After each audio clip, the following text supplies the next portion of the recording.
almost every African country was birthed by the ending of empire.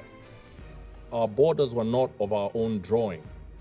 They were drawn in the distant colonial metropoles of London, Paris, and Lisbon, with no regard for the ancient nations that they cleaved apart.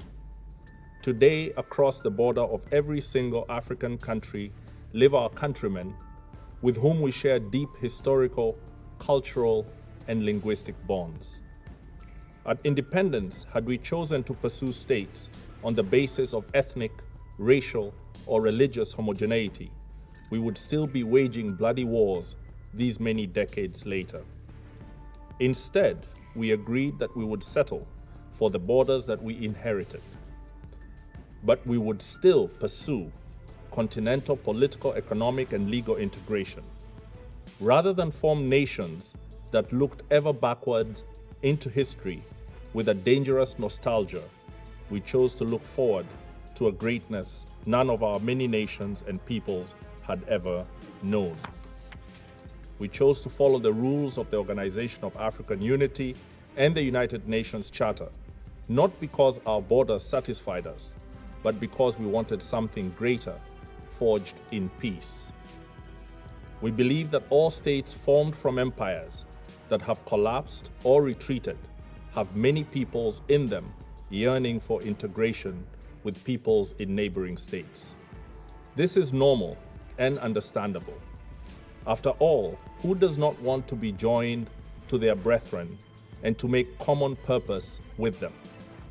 However, Kenya rejects such a yearning from being pursued by force.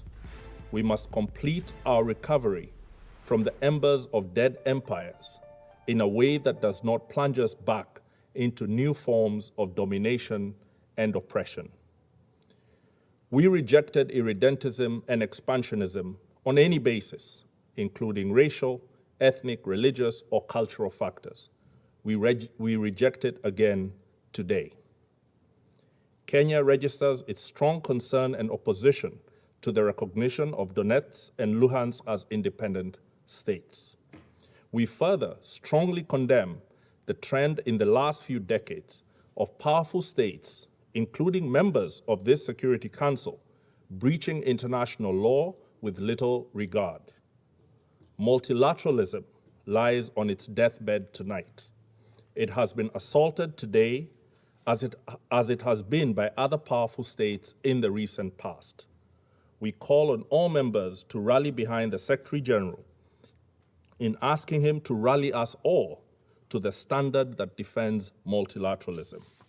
We also call on him to bring his good offices to bear to help the concerned parties resolve this situation by peaceful means. Let me conclude, Mr. President, by reaffirming Kenya's respect for the territorial integrity of Ukraine within its internationally recognized borders. Thank you.